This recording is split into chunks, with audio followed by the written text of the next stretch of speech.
Cans technologies limited काफी ज्यादा correct हो चुका है और अभी इसके Q3 रिजल्ट्स आए हैं। तो इस पूरे केस को समझते हैं। पिछले 2-3 महीने में काफी ज्यादा न्यूज में रहा है।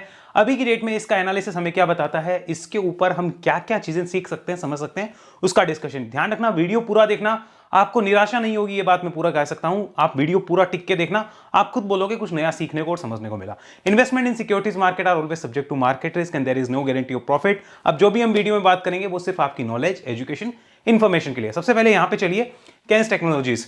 यहां पर इसमें जो प्रॉब्लम हुई है वो हुई थी कोटक की रिपोर्ट के साथ और एक मोतीलाल ओसवाल की थी। हम पूरे केस को डिस्कस करते हैं, फिर इसका Q3 रिजल्ट एनालिसिस, कंपनी की ऑर्डर बुक, और उसके बाद में हम आगे चलेंगे टेक्निकल्स के ऊपर, क्या रिवर्सल की तैयारी है या नहीं है। तो कोटक सिक्योरिटीज ने एक जो है रिपोर्ट पोस्ट करी थी, वो अपने सेलेक्टिव क्लाइंट्स के लिए थी, जो इंस्टीट्यूशनल क्लाइंट्स होते हैं उनको बताया था कि कैंस टेक्नोलॉजीज जो है वो अकाउंटिंग स्टैंडर्ड का मिसयूज कर रही है।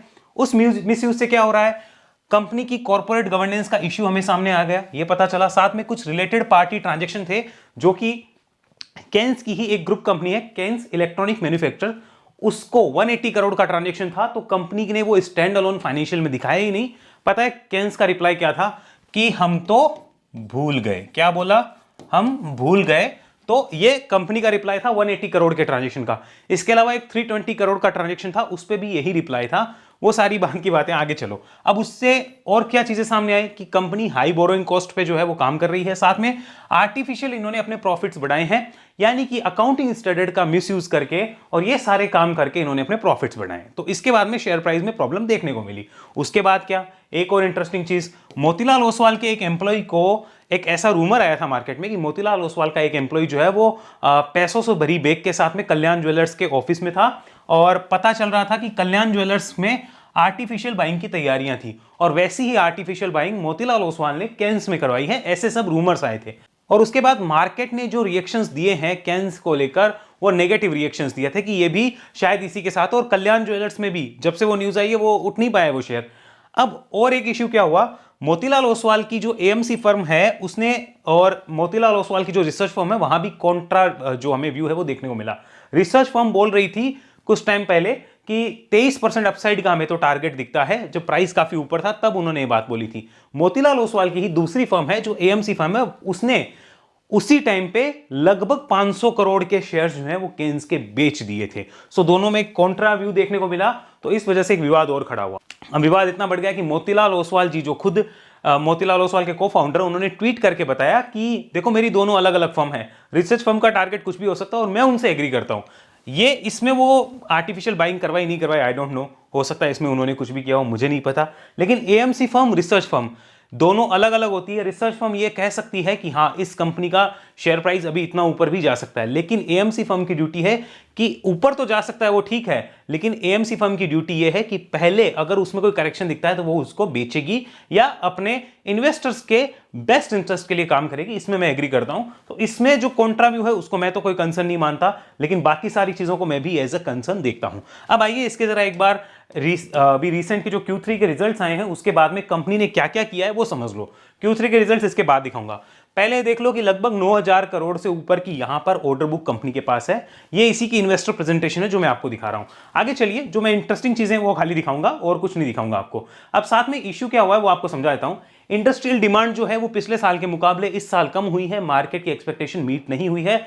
कंपनी के मार्जिन्स पे भी प्रेशर है, जो मैं आपको आगे दिखाने वाला हूं। वो दोनों तरीके से प्रेशर है, इसलिए प्रॉब्लम हुई है। अब आओ यहां पर एक मैं दिखा देता हूं एक इंटरेस्टिंग चीज, this one, yes, cash flow statement.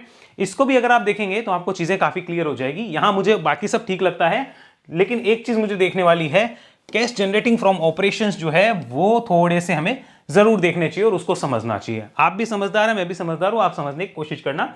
मैं इसमें इन डेप्थ नहीं जाऊंगा, बस आप देखना कि हाँ वो सारी चीजें इन्वेस्टर्स को पसंद नहीं आती, इसलिए प्रॉब्लम होती है। अब आओ एक और अच्छी चीज जो इन्होंने करी है, दैट इज हियर, इनके जो एक्विजिशन है इससे कंपनी का जो व्यू है वो पता चल जाएगा हमें। जैसे यहां पर अगर हम देखें, this is the acquisition, okay. अब कंपनी को लेके अकाउंटिंग स्टैंडर्ड का मिसयूज कर रहा है, कोई और कर रहा है, वो तो सारी चीजें ठीक है, लेकिन हमें यह देखना है कि कंपनी खुद क्या कर रही है। तो कंपनी एक्विजिशन और इन्वेस्टमेंट करती जा रही है दूसरी कंपनीज में। ये कनाडा बेस्ड ईएमएस प्रोवाइडर है जिसको केन्स ने एक्वायर किया है, ऐसे ही इंडिया में भी है, और ऐसे ही अगर हम देखें तो ऑस्ट्रिया का भी जो एक एक्विजिशन है वो केन्स का यहां पे हमें देखने को मिलता है। तो ये सारी चीजें हमें पता होनी चाहिए कि केन्स खुद को बढ़ा तो रही है, ऐसा नहीं कि कम कर रही है। अब Q3 रिजल्ट्स पे आइए। यहां पर ये Q3 रिजल्ट्स है, स्कैनएक्स के प्लेटफॉर्म पे मैं देख रहा हूं। अगर आप भी स्कैनएक्स का प्लेटफॉर्म देखना चाहें तो देख सकते हैं। यहां क्यों देख रहा हूं वो मैं समझाऊंगा अभी आपको, क्योंकि ग्राफ फॉर्मेट में आएगा तो चीजें इजी दिखेगी।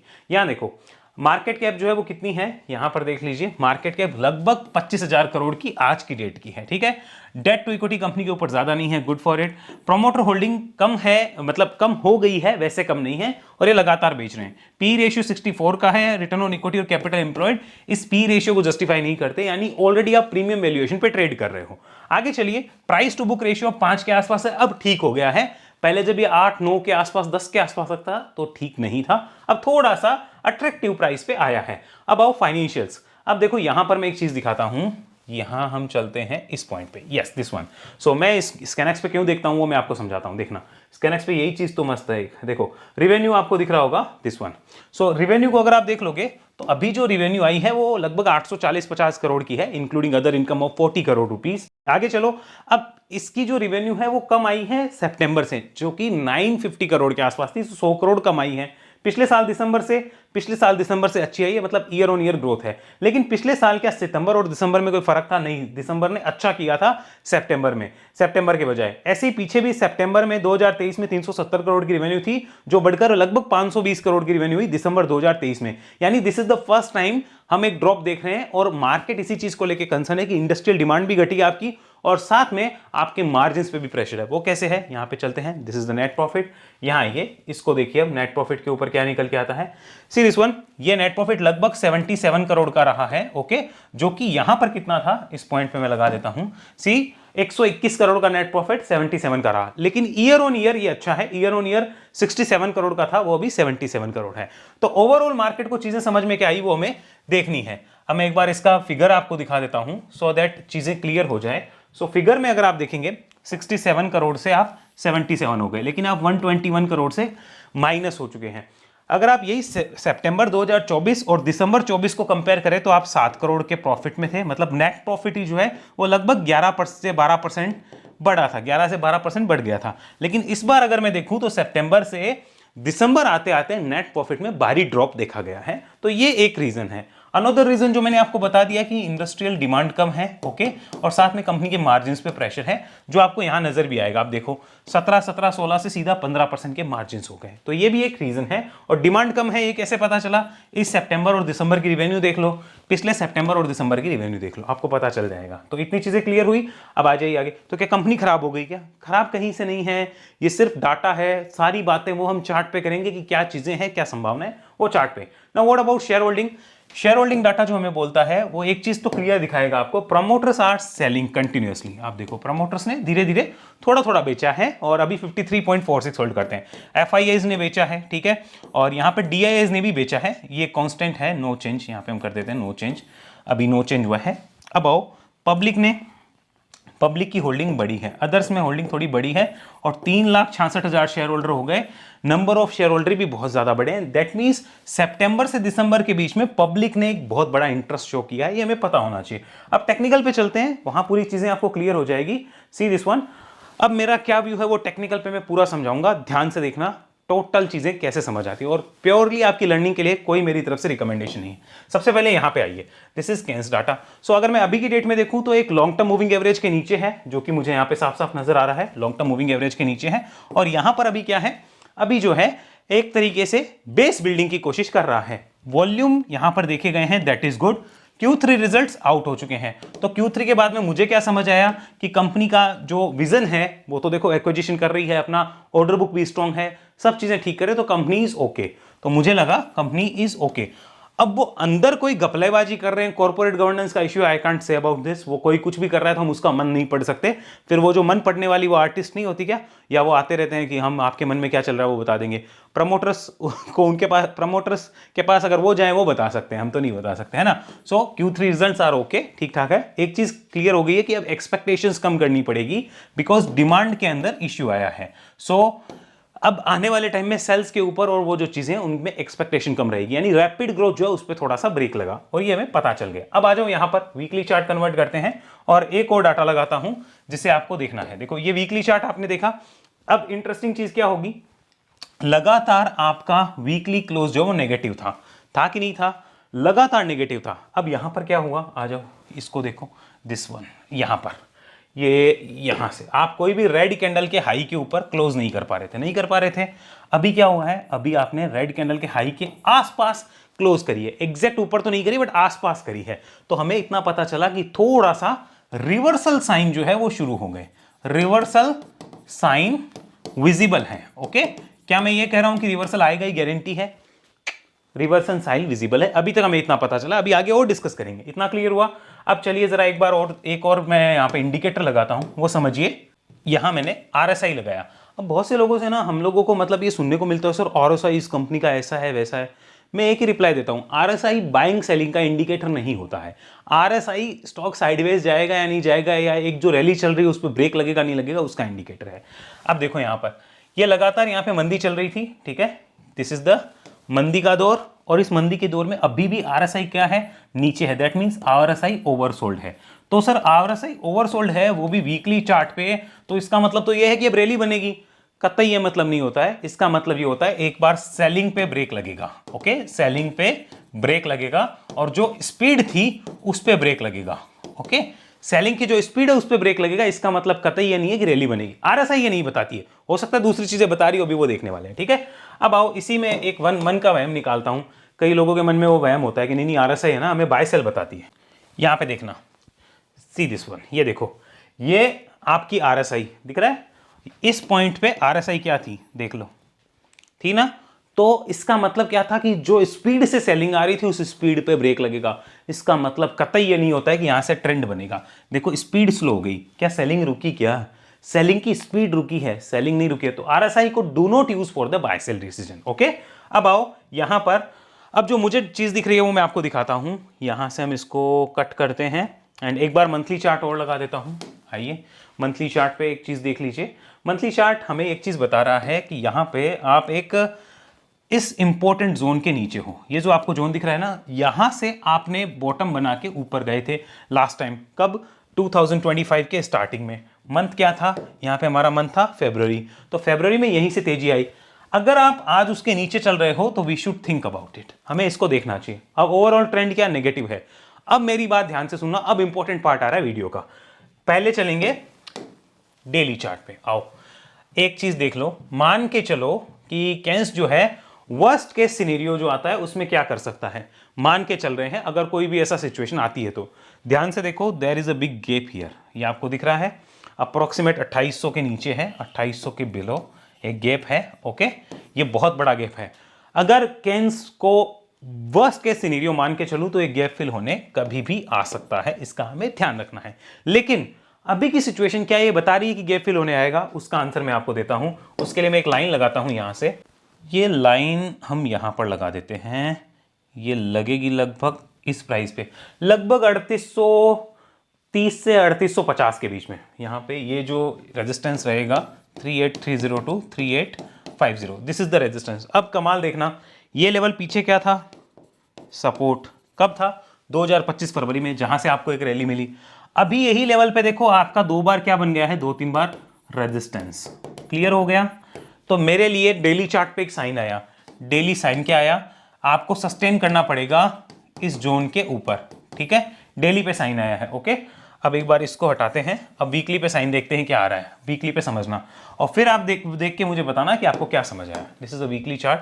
अब वीकली को देखो, तो वीकली चार्ट पे क्या तेजी पे शुरुआत हो चुकी है और मंदी का ब्रेक लग गया है क्या, वो हमें देखना होगा। तो अगर मैं ध्यान से देखूं सो यस, मंदी का ब्रेक लग गया है, बिल्कुल लग गया है। और इस पे आपको एक दिख रहा होगा कि 2-2 साइन है। और यहां पर ये वीकली चार्ट पे ऑलमोस्ट आप कह सकते हो कि अपने पिछले जो रेड कैंडल था उसके हाई के ऊपर टिक चुकी है। सो अगर इस वीक के हाई को काटा जाता है तो हम कह सकते हैं कि एक वीकली चार्ट पे रिस्की, ध्यान से सुनना, रिवर्सल स्विंग शुरू हो सकता है। वापस सुन लो, उस रिस्की रिवर्सल स्विंग में जो नीचे सपोर्ट लगता है उसको जो रिस्की बुल्स है वो अपना इंपॉर्टेंट सपोर्ट मान के कुछ एक रिस्की रिवर्सल स्विंग के लिए देखते हैं।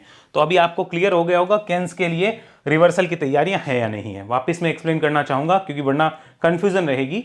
फिर से देख लो, लगातार वीकली आपका रेड कैंडल था, रेड कैंडल के हाई के ऊपर। इस रेड कैंडल का हाई जो है वो लगभग था 3669 और आज आपकी क्लोज 3700 पे हुई है। तो आप लगभग 1% रेंज में उसके आसपास टिक रहे हो, वीकली क्लोज हो चुकी है। सो अगर ऐसा हो चुका है so you should think about it कि अब इसके ऊपर जस्ट मैंने एक रेजिस्टेंस ले लिया। वो रेजिस्टेंस क्यों लिया है भाई? अगर नॉर्मल चार्ट होता, जैसे हमने डिक्सन का देखा था कि अगर आप वीकली चार्ट पे लगातार रेड कैंडल बना रहे हो और उसके हाई के ऊपर, रेड कैंडल के हाई के ऊपर ग्रीन बन जाए, क्लोज हो जाए, तो यानी कि एक ट्रेंड रिवर्सल का संकेत है। और यहां पर भी वो ट्रेंड रिवर्सल का संकेत है। दैट मींस डिक्सन में ट्रेंड रिवर्सल की संभावनाएं थी और ऐसा ही केन्स के अंदर भी अभी की डेट में ट्रेंड रिवर्सल की संभावनाएं है। ये हमें चार्ट बता रहा है। लेकिन यहां पर पीछे एक इंपॉर्टेंट सपोर्ट था जिससे आप ऊपर गए थे, जो लास्ट ईयर का सपोर्ट था। वही सपोर्ट अभी की डेट में 2 वीक में लगातार, मतलब पिछले 4 वीक में 2 बार उस रेजिस्टेंस जोन के पास चला गया, क्योंकि वो सपोर्ट था अब रेजिस्टेंस हो गया और वहां से आप रिवर्सल लिए हो।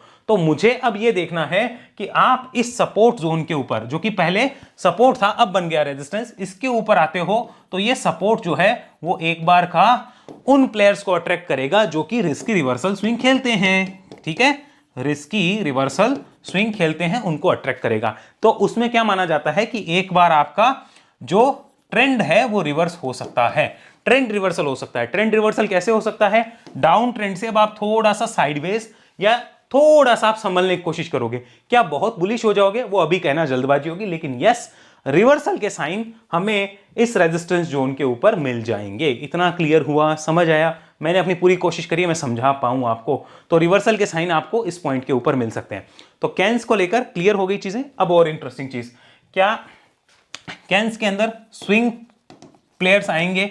तो मैंने जैसे बताया रिस्की रिवर्सल स्विंग वाले आएंगे। क्या जो एक्यूमुलेटर्स हैं वो आएंगे? तो आंसर इज यहां पर भी थोड़े रिस्की चाहिए। बिकॉज क्यों चाहिए? रिस्की एक्यूमुलेटर्स आएंगे जो रिस्की होंगे। क्यों होंगे? क्योंकि एक चीज समझ के देखो, कॉर्पोरेट गवर्नेंस का इशू है, अकाउंट स्टैंडर्ड को मिसयूज किया है पता चल रहा है, रिलेटेड पार्टी ट्रांजैक्शन को बोलते हैं भूल गए। मोतीलाल ओसवाल के साथ पता चल रहा है कि जैसे कल्याण ज्वेलर्स के साथ हुआ है कि उनको पंप एंड डंप की कोशिश हुई थी, वैसे इनमें भी हो सकती है। भले ही मार्केट में वो रूमर्स आई हो, लेकिन एक बार इमेज तो खराब होती है।